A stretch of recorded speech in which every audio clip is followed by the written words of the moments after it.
Don't be caught up in your psychological drama. Just be who you are essentially. That's not thought construct, that's not personality, ego, and all that, but that I sense. That is the one he was talking about as observer, as a watcher, as a witness, whatever that is, right? So, this is important for our wellness, for our health, and also, suppose I see Mirza after a long time, but I have a opinion about him, then I will see him through that. Versus if I see Mirza as the being, or Sudha as the being, and I'm also as a human being, everything falls apart, right? All the images, everything that we have. That's why it's so much important to say, I'm not this just this physical body. Physical body, I need it, yeah, but I'm not this mental body also that I built up. I have the mind, I have thought, I can use that, but that's not just me. They are my properties.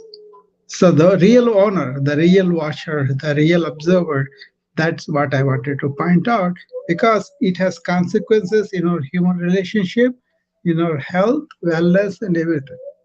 So being really stationed in that being is really essential of chapter 2 of Bhagavad Gita. Too, you are not this temporary body and mind which is going to end.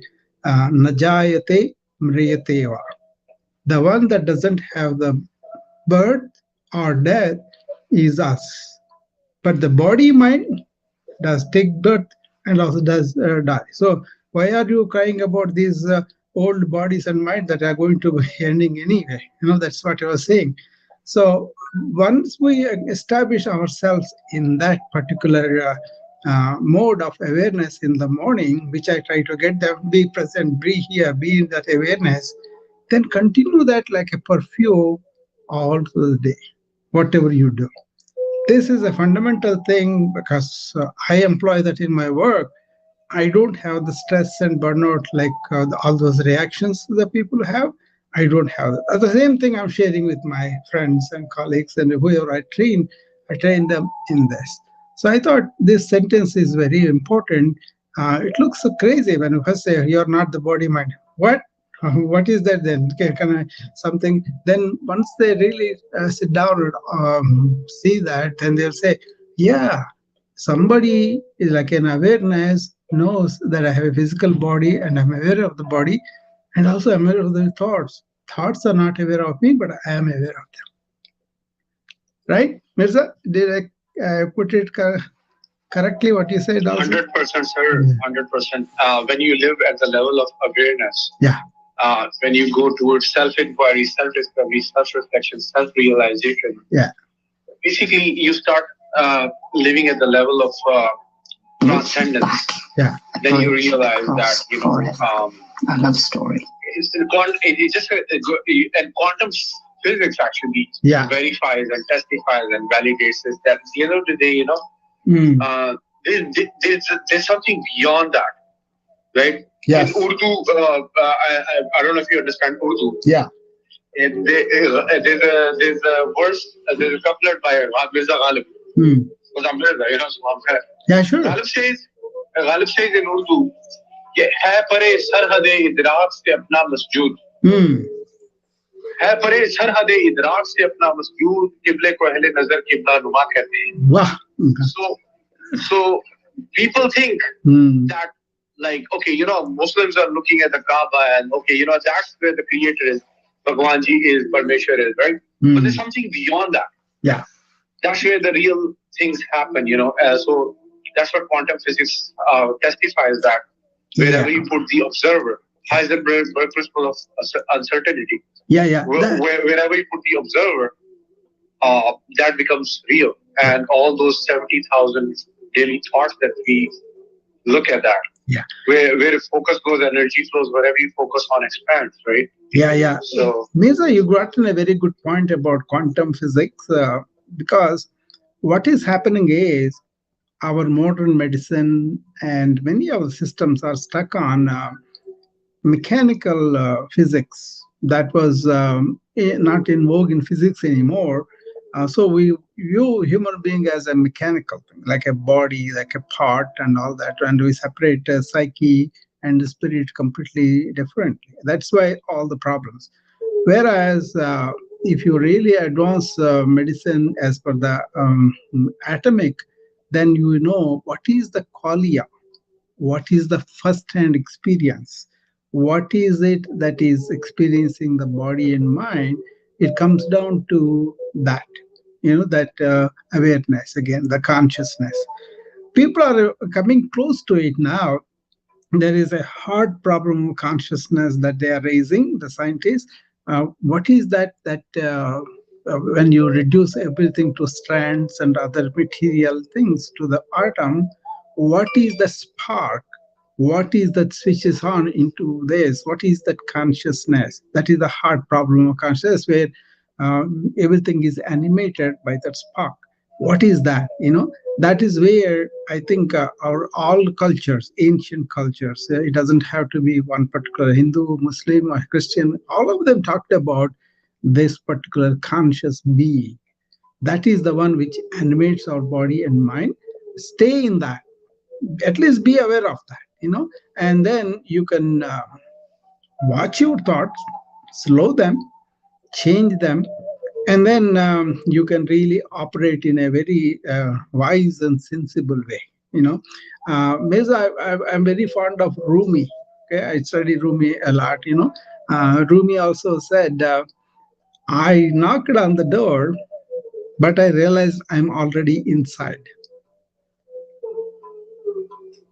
You see, that has got tremendous meaning for me. So those kind of sentences I wanted to share with my friends, how they became meaningful for me, how they became somewhat transformational. The more, but they won't be just because you follow them. You get to go into the intricacies of the thinking and logic and all that. Then realizing the truth by yourself, by your own investigation, then you come upon the truth. What he was talking about, Rumi, here is, I thought I have to go and investigate the truth of myself. That's why I went and knocked all sorts of doors. But the truth of me is already inside. I'm here in the inside. So once I see that I'm already there inside, feeling this, then I know who I am. Make sense? Perfect sense. Yeah. Beautiful. Yeah. So it's all these cultures, they have these hidden meanings, but then we have become more mechanical, more oriented to just think of this physical bodies as, yeah, bodies are ours, but not bodies us. That's the difference. Mind is ours, but not mind is you, because it changes continuously, right? Body also changes. So there are some criteria in the ancient wisdom they use, how you determine something valid or not, like is it changing, it is temporary, or is it conscious. These three criteria they use. If you look at it, body, after it loses the consciousness, which we are talking about here, then even the own relatives, everybody will fear it, because it doesn't have the life, and it is a something they have to burn or bury or whatever, right? The last rite have to do. The same thing with the thinking. All the thoughts change from morning till day. The question is, now once we realize that we are not just the body and mind complex, but also what is animating these is us, it changes a lot, the perspective. Yeah, Sudha, you were going to say something? Um, just a small fundamental observation on this, Doctor. Yeah. See, there I see. See, I'm not going to quote anything um, from any spiritual quotes or anything, but as a human life, I see some fundamental, major differences on the topic that we are talking about, because it is relevant to bring it out here now. See, for example, there are many people, see, the body may not be yours, because you are talking about when the spirit leaves, what happens to it. We are just talking about it, right? And similarly, the mind, it keeps changing. What I felt yesterday, today, it can be slightly different. Now, where I see the responsibilities not being carried out is total neglect of the body or the mind. Yeah. Okay? Where we find there is total neglect. We see extremes. We see, like Mr. Mirza, people at the highly, who can understand a lot of things. There are some people not like him who understand but who cannot practice. Yeah. There are some people who do not know any of this. Yes. Majorly, but everybody knows they have a body. With this body, they have to perform. It is their responsibility to look after it. So I see this fundamental, what if something is not yours and it is given to you, what should you do? Yeah. So this is the fundamental difference that I do see. Yeah. I thought I can just bring it up and put it on the No, table. no, that's a very valid question, Sudha. Let me explain something that was given in Bhagavad Gita also. Take, for example, the horse-driven chariot, right? Horse-driven chariot has a physical body structure of the chariot that is tied to the horses, and the horses have reins, and the driver holds the reins and drives the horses, and there is a passenger in the chariot that's going towards his destination. Now, the comparing to that, physical structure of the chariot is the body, our human body, that has to be taken care of, maintained, and kept sturdy so that we can travel, right? That's the given. So that's where the physical yoga, hatha yoga, or physical exercises, all these things come, right? Then the horses are our senses. If you don't hold the senses in a particular way, they will go wherever they want. So you want to go with a particular direction that you want to go, you have to have the senses controlled. Then the reins are our thoughts or the mind. If that is going all over without particular direction, then you also lose the destination. Whereas the driver is our buddhi, they call it the intellect, that kind of controls thoughts of where to go, what to go, and all that. And the passenger is the one who is the soul, or who is the our inner essence. He is the one who wants to go, and self-realization means people want to realize, like Nisargadatta said, I am that. That is the universal consciousness, or God, or whatever you want to name it, but they want to go towards it, Atma, Paramatma, that kind of thing, right? So if you have a destination of just living in this world and enjoying, and there's nothing wrong with that. But we are talking about what is self-realization, what is that spirituality.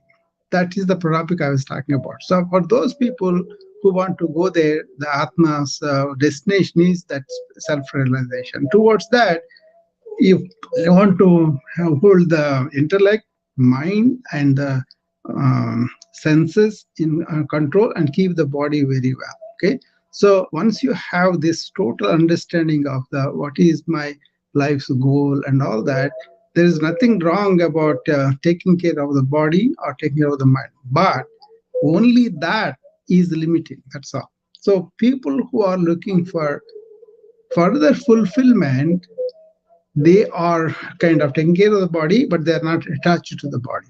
They are taking care of their thoughts and mind and all that, but they are not attached to that. That's where it is. We are not just this body and mind, but body and mind are our instruments. Whose instruments? Our inner essence, which is we call Atman, or we call soul, or we call being, or awareness, whatever. I call that awareness. Awareness, once we have the awareness as the properties of body and mind taken care of. So, like for example, I do body hatha yoga, right? And also I kind of be in the silence most of the day. But in the morning, in the evening, I always tell people, go into the solitude of mind, calm your mind down, and then operate. So, but if you don't have that kind of self-realization as a goal, then you are trying to go towards maintaining the body only for the sake of it and living like that. See, what is the difference between animalistic and humanistic tendencies? Animalistic, they live by instinct. But the human intelligence wants forever fulfillment. See, the Purusharthas that they talked about, dharma, the kama, moksha, you can have this artha, which is the properties and accumulation of anything, but that doesn't lead to complete fulfillment. You can have kama, the desires, the innocent pleasures, and all that. You can have them, but they won't realize complete fulfillment. That's why they said, do go and earn money if you want, but do it in a righteous way. That's the dharma. Go and fulfill your desires, but in a dharma, then in a righteous way. But realize that both are this accumulation of things or wealth or whatever, and really experiencing all the pleasures is not going to be further fulfillment. If you want forever fulfillment, then you have to realize moksha, which is realization of the freedom from the mind, liberation from the mind. So that mind or ego and whatever it is, if you want to establish in that, and they say, I am the ego, I have the body, I have the mind, I'm going to enjoy myself, that's fine. But then eventually they realize this is not forever fulfillment. To have that liberation, you need to go and find out who you are. That is the essence of the ancient wisdom is, what is the purpose of human life is to turn inward and realize who we are. Once we are in the essence, then you know, okay, body and mind are my instruments, but they are not me. That is the essence I'm trying to share here. It's not that everybody has to follow it, but most of the time the health is improved when you have this kind of awareness, and every day you are living in the present, you are dealing things as they are, and you will be much more than getting caught up in the network of thought, or just thinking I am just this body and responding to the instinctual things about anything. So is that clear, Sudha? At least I try to attempt it.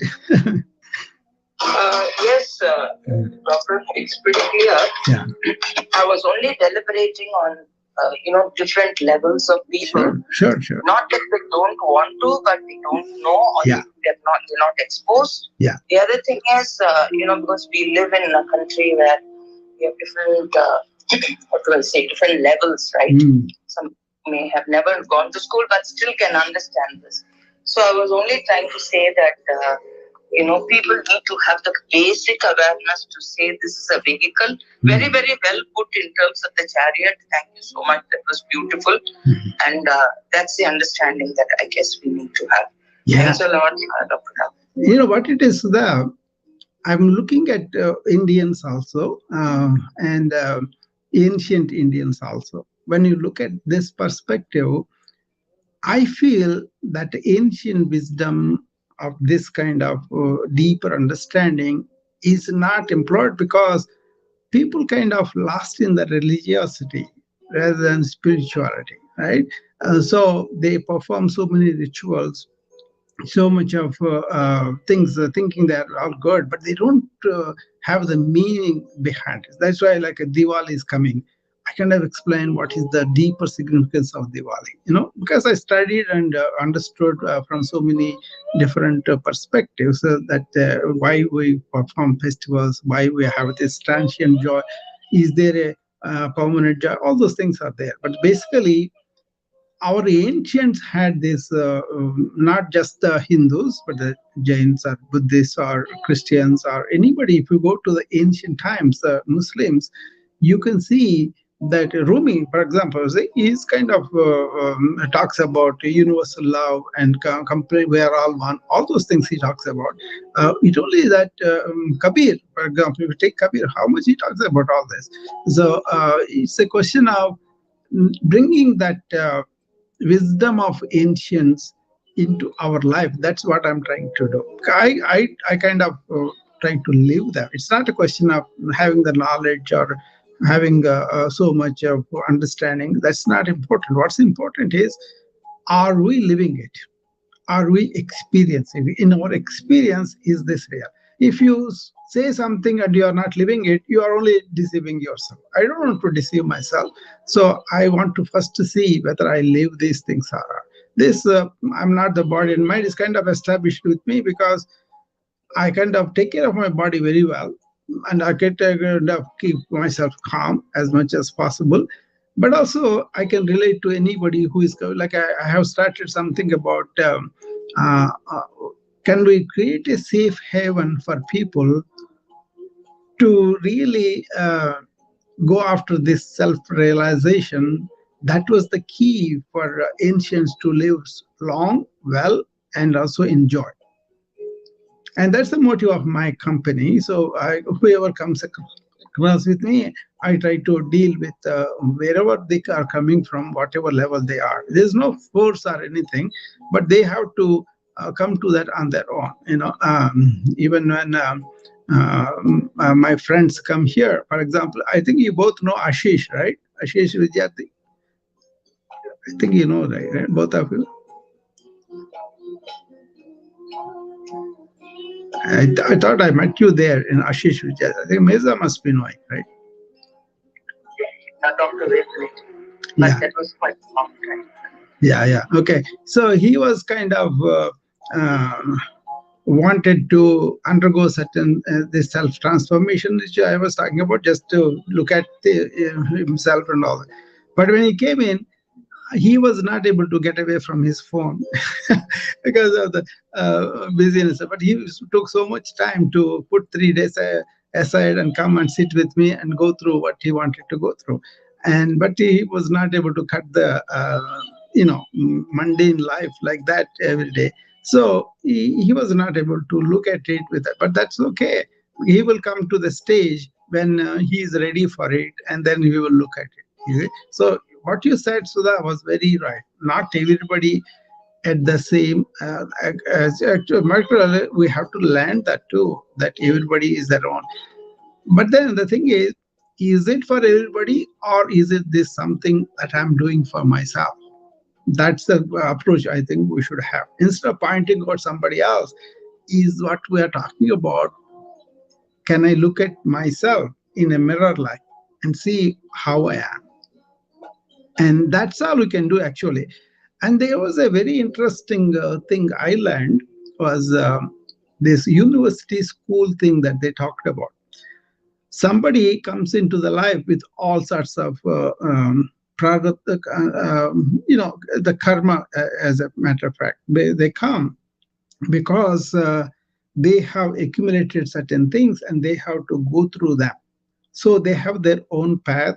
Maybe they are at kindergarten or at a university level according to the previous life's experiences.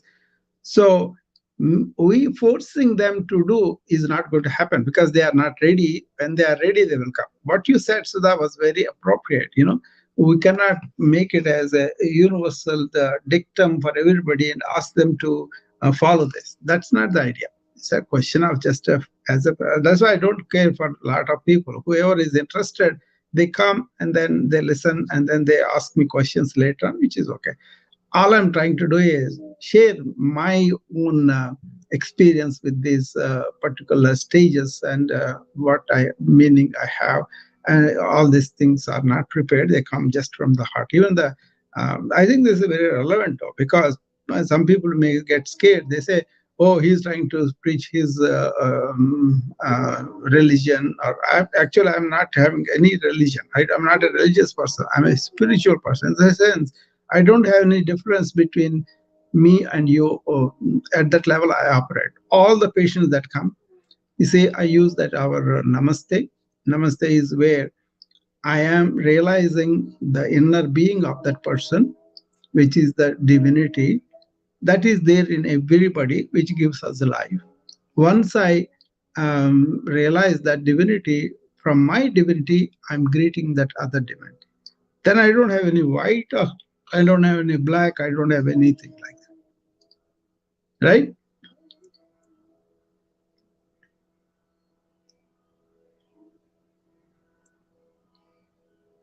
So this is what I'm trying to do with this lot of interesting things that I was presenting. Sometimes they come in the talk and the people may not catch them because they are not interested in that particular thing. But then they come to the problems, and they come when they are led to this slowly, then they realize. But if you force feed them, they will not be ready to realize. That's a good point, what Sudha was saying. Right, Mirza?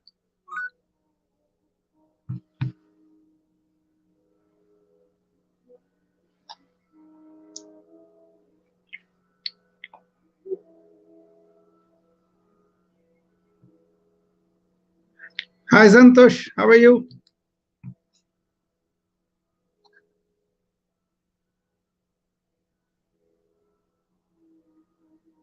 Dr. Rao, can you hear me? Yeah, I can hear you now. How are you doing? I'm doing very well. There were a couple of friends here. They just left, I think. But both were talking about this particular point I was talking about to them, about how we are not just this body and mind, and we are uh,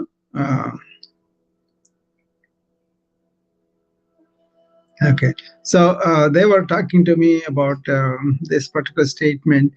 I started a new series yesterday, which is about, I want to share some important spiritual sayings or quotes or inspirations that were influential on me in the long run. So yesterday I talked about thoughts change but not our essential self. And then today, we are not just this body and mind complex. We have them as our tools, but our real self is that inner essence. What do you think, Santosh? Is that a too much complicated thing, or is that? You know what? First of all, I want to start from here. Other day, I had a talk with conversation, and then after I just listened your things on YouTube. That was really, really amazing. I really like that because how we live, protecting our environment, how you consume, and all these things. That it was really, really nice. Yeah. And I really appreciate that, doctor. And you know what? I am a person. I don't like to go in very, very depth of anything about this spiritual thing, but these days I started to listen, and it was so nice. Just now I was just listening from these leaders global. The guy have got always spiritual things and what he says. I really connected, and when you start to deep down onto anything and you feel like so good and calm and all these things, and I feel really good after listening and hearing these types of things. Yes. But in a practical life, let's say in the practical approach, if you are living in your practical life, like if you do those things, like what is best, what is good, and I think that is the reflection of the deep thinking, right? Yeah. So for me, I try to do my best. Let's say this way.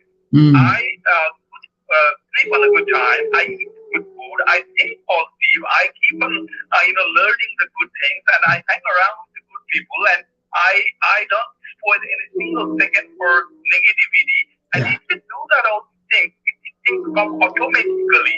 That's why I believe, doctor. So I go here and there, a lot of rooms like yours, and here and there I'm listening. Most of the time I'm listening, very less talking these days. But I just realize that I think whatever I'm doing is right, because end of the day, what is right, what is wrong, we can feel ourselves. Yeah. You know what I mean? So we can feel ourselves. Right? Someone has to study a lot and lot and lot and lot. They spend a lot of time for understanding all those things. That's fine and good. But end of the day, when you understand about yourself, what you do, what are the good things you're doing, what is good, what is bad, if you start to understand those things, I think it's very simple, I believe, right, doctor? So, whatever you said, that's perfectly fine. We're going to do what we're going to do. It's a question of looking at the suffering that people go through, Santosh. So if you really, as a physician, I have seen a lot of physical, mental, spiritual suffering in my practice, right? So there are so many souls from ancient wisdom all the way to modern times. they are really dedicated to finding solutions to suffering, like somebody like Buddha, or somebody like Gandhi, or somebody like Bhagavad Gita. All those things are really looking at what is suffering, what is the way out of suffering, right? So those kind of people are interested in that. Like, for example, I'm a scientist, but I want to know what is the root causes, and are there anything that I can do. When you look at that, there are so many wisdom systems in the world from different cultures, right? Ancients are much more, they explored the mind so deeply. I kind of was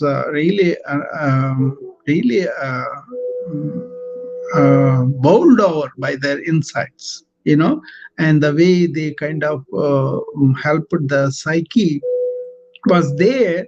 But a lot of people are not in touch with that knowledge or insights, or how to bring that wisdom into their work, into their life.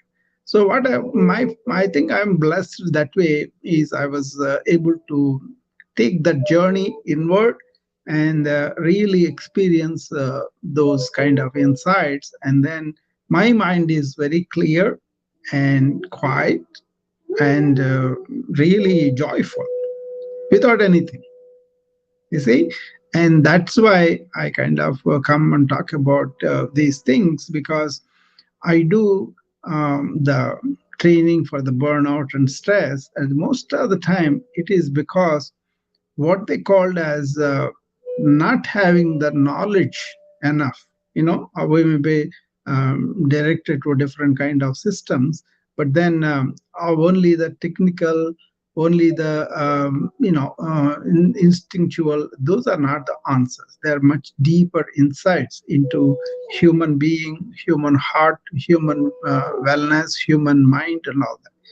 Those kind of insights I bring in here to share with friends, so that they can catch them, and then if they have any suffering in their life, they just helps them a little bit. That's a good thing. That's why I do it. It's not that you got to listen and do that, but it's only for some people catch that. Some people may have physical illness and all that, but some people may have deep questions, confusion, and some people may have problems of not able to stop the mind. So many things go on with people, right? So that's why I kind of talk about them, because ancient wisdom said something. I may use this sentence tomorrow probably. Atma mokshadam jagat hitaya cha. And then they said, Achyadika dukkha nivritti paramananda prapti. That means extreme suffering can be transcended by really understanding what is the root causes of suffering. And Paramananda Prapti is extreme joy is possible for a human being, not because of the things and monies and all those things, but because of this understanding, this knowledge.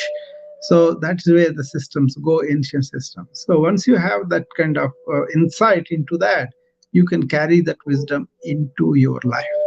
Okay, thereby you always can use that wisdom in every step of your life.